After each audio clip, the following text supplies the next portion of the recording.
Hey, it's Adam here, and you're watching The Culture Hack, where we're talking about how to create engaged workspaces that unlock the potential of your teams and drive your business forward in ways you've never seen. So stay tuned. Today, it's super exciting. I have Terry Rock, the president and CEO of Platform Calgary, on the line with me. He's a super busy guy. He's got so much cool things going on. Welcome, Terry. Thank you so much. Thanks for having me, Adam. It's super exciting. Now, for anyone who doesn't know, what is Platform Calgary? Well, Platform Calgary is Calgary's tech and innovation hub. Our main focus is trying to create a place that speeds up the ability to connect between talent, capital, and ideas. We're really, we've got 50,000 square feet here across from the new public library in downtown Calgary. We're in that big parkade that's built to be future-proofed. We focus on a big goal of tripling the size of the tech sector in Calgary over the next 10 years. And we have kind of four key audiences that we have programs for. So founders, investors, people want to work in tech or people who are working in tech, and then industry leaders that want to bring tech into helping them transform or innovate. So that's really the focus of the organization. And the other, I think, really important part is that we do it all in partnerships. So we actually just signed our 100th MOU with a partner organization that believes that Calgary should be the best place in the world to start and grow a tech company. Okay, well that is fantastic. It's super Mm-hmm. exciting, and I've been down the platform. I've gotten the Yeah. tour. It is just an amazing space, and I especially love how there's so much thought getting given into the space right when you walk Yeah. in, to bringing people together, to keeping them engaged, to keeping them excited, to keeping the momentum going. So tell me Yeah. about that engagement in the space. Well, I think ultimately what we've learned is that cities around the world that are leaders in tech, innovation, startup world, and one of the things they have in common is a highly connected community. And so ultimately, we say we're a front door for innovation. So, and what's also interesting is what makes a place that focuses on technology and innovation interesting. It's the people that are there. So you really do need to be thinking that through. And so when we thought about our front door experience, you're going to walk in, you're going to be able to get a cup of coffee. And one of the things we're tracking is how many cups of coffee are we serving, because we think that that's a great symbol for people taking the opportunity to meet with someone and have a conversation. Most times cups of coffee are had with someone, right? And so just tracking those intersections is a really important thing for us. And so that welcoming environment right from the beginning. The first thing that's different of us and other places is that a big chunk of our space has no barrier to entry. There's no fee to come in or anything. You can just come in and get started working and be in the environment where those interesting people are. The second thing was, this is 50,000 square feet, and it's kind of a big round number, and it's until you walk around and see how vast amount of space that is, it's hard to kind of wrap your head around the challenge of activating it. And so we're still in the early phases of doing that. But you have to be very intentional and purposeful about bringing people together. So at the core of what we're doing is going to be this process of you bringing partners in to do it. We could have tried to activate the space all on our own, create our own programs, create our own reasons for coming down, all that. But that wouldn't actually be building the community. That would be us building ourselves up. So we actually flipped it and said, let's get, now we're over 100 partners, which was a goal that seemed unattainable about 2 years ago, to find 100 partners, and focus on helping them connect and help them support our innovators in our community. And that's just really taken off. And so now, the way you engage is you just make it super easy for those kinds of people to serve their own communities. We think the reach of that 100 partner community is like in the tens of thousands of people that are kind of 1 degree connected.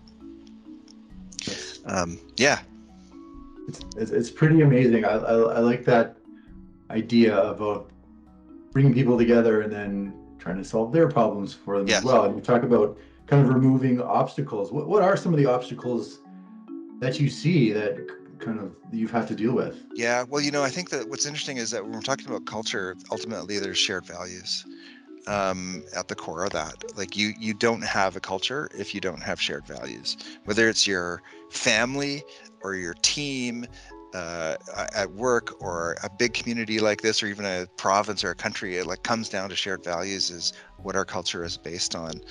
So what are the rituals that you have in order to show the values that you share?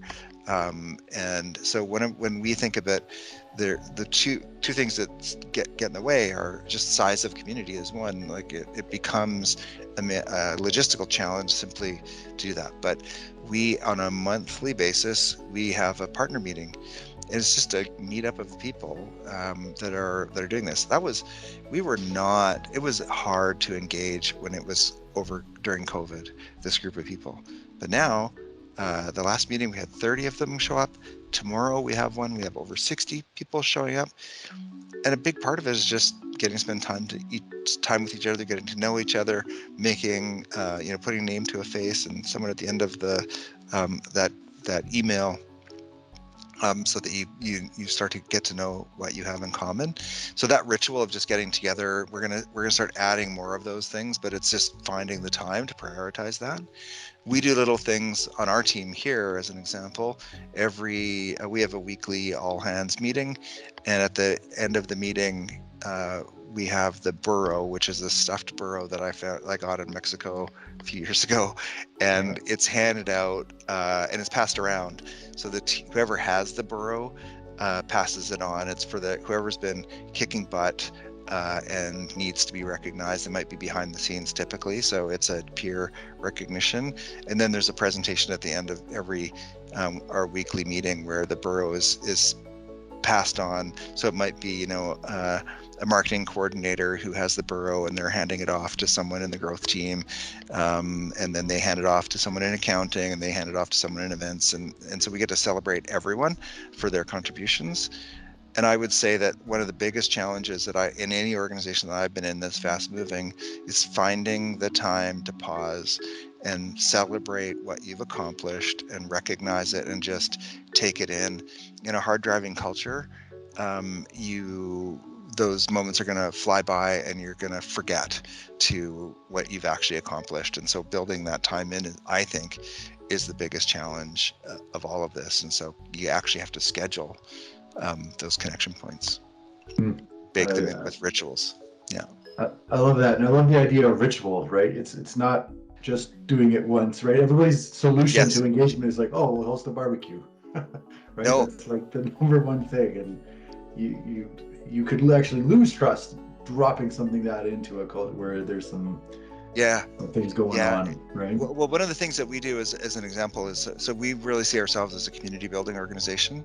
So in order to do that, like that's sort of core to our culture. It's like we have a set of cultural beliefs that we actually spent time together building, and the fact that we're trying to make our city better is in there. Like we're doing things to move the needle for the future of our city.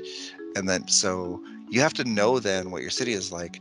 So we do things like, we went to the Calgary Folk Music Festival on Thursday night. We instead of having a company barbecue, we went to a music festival together, put out all of our tarps and hung out and had fun at that. So it's almost like a Christmas party in July, kind of how we talked about it. So we're really keen to have the way our team gets to know each other is through the community and doing things together. So we volunteer at the food bank and do things like that as a team. Awesome. Well, it sounds Yeah. like you've got this, very well thought out and laid out in your mind. Are there anything in particular in the coming years as platform really takes off, as more and more cups of coffee are sold, Yeah. that you've got in the back of your mind in terms to continue to drive that so that the whirlwind doesn't kind of sneak in? Well, so I mean, part of it is having people who have it as one of their objectives, to move the needle on our culture. So we actually have that, so when it comes to rituals, it's kind of a hard thing to measure, but um, our chief of staff and then our lead of people and culture are actually sitting down and talking about, let's build rituals in. So those are daily, weekly, monthly, quarterly, annual things that we do that are simply about building stronger connections and understanding between and amongst each other and reinforcing our values. So I think we're going to be doing a chili cook-off. We're going to be, continuing to figure out what our arts and culture engagement is as a team in the city. Food actually is kind of a big part of our culture here for whatever reason, and so just all kinds of things that we can do around that. I think the biggest challenge, though, at the end of the day, is that we're still a growing team and a growing community, and so there's constantly new faces, and that onboarding process, or that acculturation process, where you're actually embedding where you need to do a good job of hiring the people or inviting people in so that there's alignment up front. Once they are in, what are you doing specifically to ensure that they have a sense of what those things are? So on my agenda for this year is writing actually it's a second draft of our culture handbook, our like playbook for how we work together, kind of a thing. It has a bit of history, it has some fun things, but that's actually something that is that is authored by me for our team, to just really, really show that this part for our team, and then it'll go out into the community as well. But to just show like that is important. It's coming from the CEO. These are the things that we care about, and I pay a lot of attention to it. So that's going to come out, and then we're really trying to make these kind of events and gatherings much less of a heavy lift.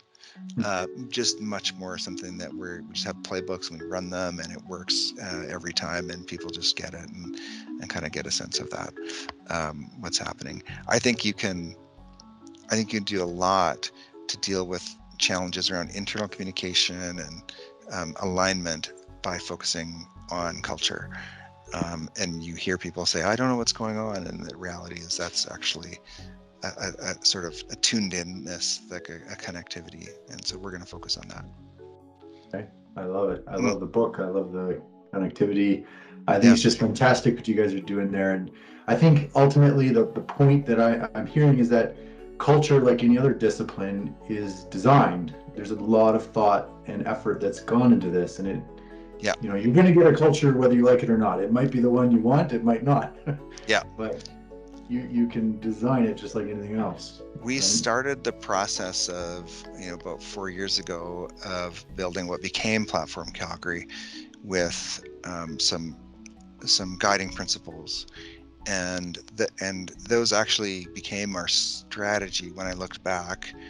For example, the first guiding principle was collaborate first, and so we knew that whatever the future looked like, collaboration was going to be at the core of it. So we just said, instead of trying to take it on ourselves, let's collaborate first. That led to now a network of over 100 partners, and a lot of trust from the community that we're out to collaborate. We're not out to do things for ourselves. And that was just a guiding principle, but it actually became, a part of our brand even, and how we're known. So that it preceded the name Platform, and collaboration and platform works really well. So yeah, that intentionality and really thinking through sort of deep structure was really important. And then on top of that, we could kind of let it go a bit. Like we could actually just see where it went from that, with those things embedded deeply in how we act. So yeah, I agree.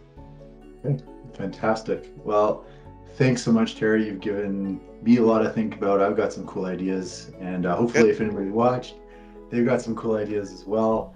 I just want to thank you so much for taking the time and coming on and talking to us. Really appreciate it. No problem. Anytime. Hey, thanks for watching The Culture Hack. Do you want to chat culture and engagement? Give us a call and come on the show.